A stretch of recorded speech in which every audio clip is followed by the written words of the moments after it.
tiempos en donde las agendas políticas y con ello las agendas sindicales se van modificando día a día. Y la dinámica de los nuevos reclamos, la dinámica de diversas situaciones que atraviesan los trabajadores y las trabajadoras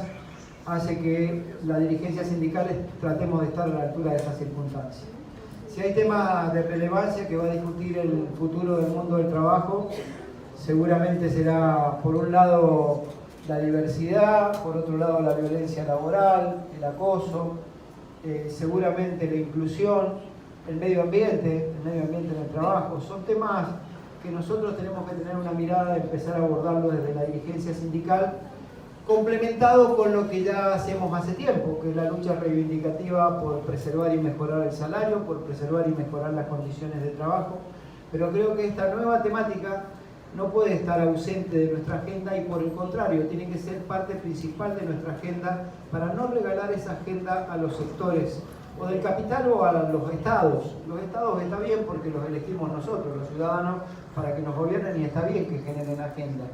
Pero dejar librado a que toda esta gama de temas importantes que van a impactar en el mundo del trabajo lo dejemos librado solamente a los estados sin intervención de los sindicatos o lo dejemos librado al capital, que sabemos cuál va a ser su ecuación y siempre es económica, es decir, cuánto menos gasto para mejorar la tasa de rentabilidad, cuántos menos derechos tienen los trabajadores,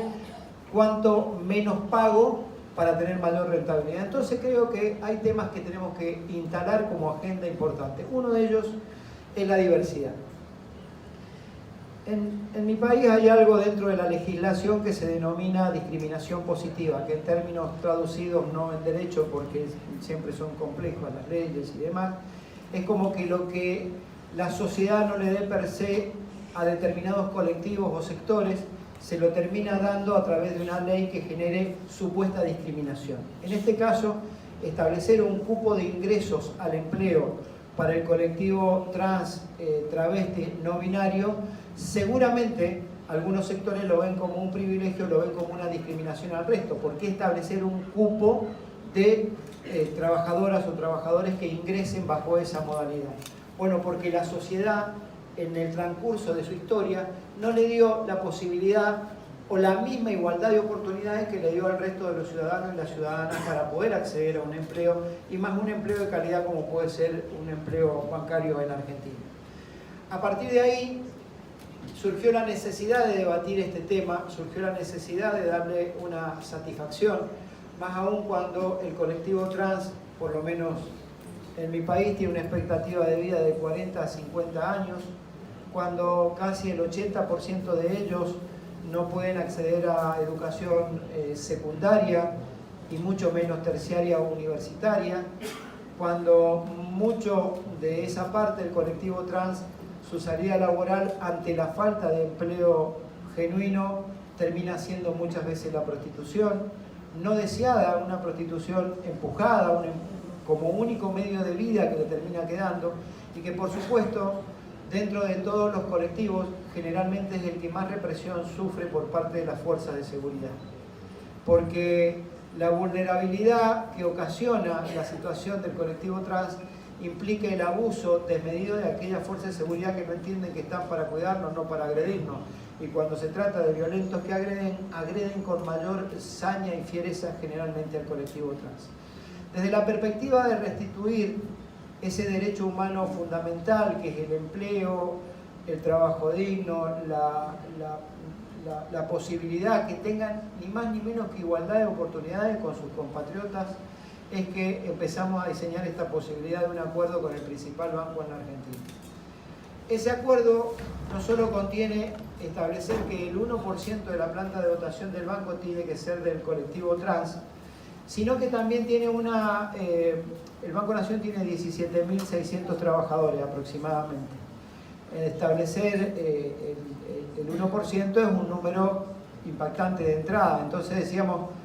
si es el 1% de aquí en adelante, ya tenemos un stock de 17.600 que no tiene representación ese cupo. Entonces se estableció un cupo de ingresos hacia adelante y también que ese cupo estuviera incrementado hasta el 5% durante los primeros semestres hasta totalizar el 1% general y después sí retomar. Es decir, dábamos una respuesta hacia adelante y una respuesta hacia atrás. No era de aquí en adelante, era sobre el total de la dotación de trabajadoras y trabajadores que tenía la institución. Fue de un gran impacto y quiero comentarle que en la discusión llamativamente nos ayudó la pandemia. ¿Por qué? Porque tenían muchísima dificultad para realizar trámites y muchísimas más aún cuando tienen problemas con la documentación y demás, a partir que hubo en Argentina un fuerte programa de asistencia social a diversos sectores, no solo los sectores que ya tenían algunos problemas económicos y no tenían empleo, sino también una gama de sectores que a veces no están registrados ni como desempleados ni como empleados y transitan una franja entre medio, que es la precarización laboral disfrazada de alguna tarea autónoma, independiente o monotributo, como se le llama en la Argentina. Y encontramos que ahí pululaba gran parte de esos compañeros y compañeras trans que no podían recibir la asistencia del Estado ante la situación de aislamiento obligatorio por un lado en materia de salud y de baja o disminución o que no hubiera actividad económica en distintos lugares para cuidar la salud. Hubo un llamado de atención por parte de autoridades del INADI, que en Argentina es el Instituto Nacional contra la Discriminación, donde funcionarios de ese organismo son funcionarios trans, y decían que tenían este tipo de problemática. Bueno, ante eso hubo una reunión entre autoridades del INADI, entre autoridades del banco y la asociación bancaria, que es el sindicato que nuclea a los trabajadores, a la totalidad de los trabajadores bancarios en Argentina, de todos los bancos y en todo el país, y decidimos avanzar en este proyecto. Este proyecto, como dije, en principio establece, por un lado, el cupo hacia adelante, en principio salta la historia ya de la cantidad de trabajadores, pero por otro lado, establece dos condiciones esenciales que me parecen muy buenas. Un fuerte proceso de capacitación para aquellas compañeras y compañeros que se inician en la actividad bancaria, producto de que puedan estar trabajando en un pie de igualdad, porque más allá de que se les toma un examen de referencia en las condiciones normales para ingresar a una entidad financiera, lo menos cierto es que vienen rezagados quizás en el aspecto de formación profesional para trabajar en una institución financiera. Y ahí fue donde ponemos el primer punto distintivo. Esto no solamente era un cupo de ingreso para resolver un problema cual si fuera nada más que una deuda moral con el colectivo trans. Era un proyecto de formación en serio para que fuera tomado como referencia por otras organizaciones y se pudiera hacer algo similar. Bueno, a partir de ese punto es que cuando ingresan tienen una determinada formación y acceden más rápidamente a la capacitación para poder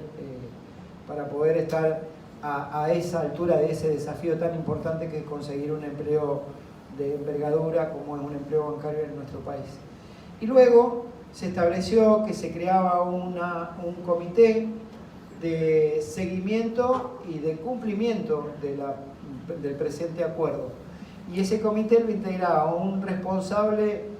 designado por el la gerenta general, tenemos una gerenta general en ese banco, por la gerenta general en representación de la línea de funcionarios, un representante en representación del presidente del banco y del directorio de la entidad y un representante sindical. Esa no solo tenía la obligación del cumplimiento, sino también de fomentar campañas de sensibilización internas y externas. Es decir, porque no solo se necesita que los compañeros y las compañeras interpreten la realidad que padece o que ha padecido un compañero del colectivo trans para acceder a ese empleo, sino que lo acompañe en ese tránsito, que lo integre, que sea partícipe y que interprete que esta es la realidad en la que se maneja. Y también es importante que lo interpreten los clientes de la institución, que los clientes tengan la sensibilización necesaria en el tema como para que el desarrollo del trabajo y la prestación del servicio sea en todas las condiciones dadas para que ese compañero o compañera del colectivo trans no sienta ni el más mínimo principio de discriminación, ni en sus compañeros, ni en los clientes a los que tiene que atender. También en nuestra organización le dimos un lugar importante porque tienen una amplia participación. Nosotros los hemos eximido del requisito de antigüedad en la institución para ser candidatos sindicales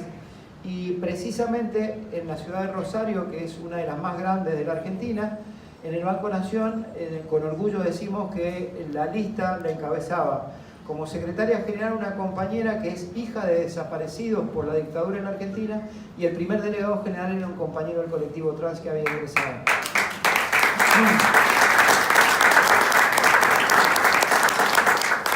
Para nosotros significó algo sumamente importante, que yo quiero poner en valor, y le agradezco a Guillermo que nos haya permitido hablar de esto hoy, en este día que se cumple el Día del Orgullo, que en 1969 tuvo su primer lucha en Estados Unidos, creo que fue después de una reyerta en un bar y después de la represión, y a partir de ahí sistemáticamente empezó esta lucha por los derechos del colectivo LGTB+. Y por otro lado también hoy se conmemora, y viene a cuento, la inclusión con los derechos de los trabajadores. Hoy se conmemora un año más de la creación de la OIT, que fue en 1919. Entonces creo que era oportuno poder hablar de inclusión y de derechos en el marco de los aniversarios precisamente del orgullo y de la OIT. Por otro lado, quiero agradecerle la presencia, por supuesto, a Rita y a Lucimara, que me acompañan aquí. Para mí es un gran orgullo que estén y una gran alegría que pueda compartir con ustedes esta breve exposición.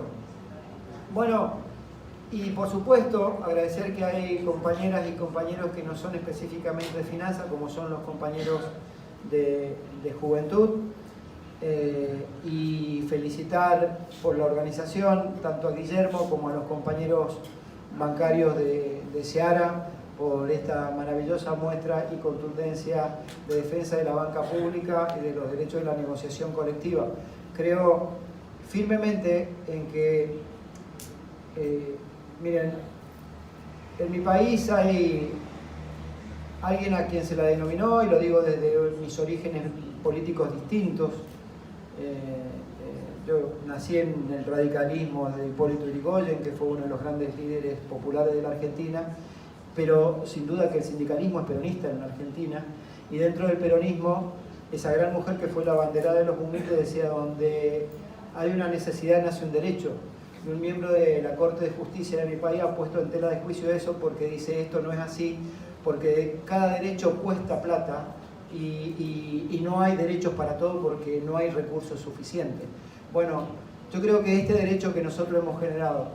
el derecho que generan los compañeros cuando salen a la calle a defender la banca pública, a defender la negociación colectiva, son precisamente los derechos que se defienden. Nosotros en el Congreso Bancario de hace una semana, que hicimos nuestro Congreso Nacional, precisamente la consigna del Congreso fue: sí, donde hay una necesidad nace un derecho, y la necesidad viene aparejada de la lucha y el derecho para sostenerlo viene aparejado de la lucha. Y eso es lo que se expresó en la marcha de hoy de los compañeros bancarios de Fortaleza y de Seara. Y así como ese gran escritor uruguayo que era Galeano decía que para el marinero o para el capitán su domicilio era el mar, para nosotros los luchadores el domicilio es la calle. Y como norte será la dignidad, y por supuesto que seguiremos siendo siempre los custodios de los sueños de nuestros queridos compañeros y compañeras que representamos. Muchas gracias.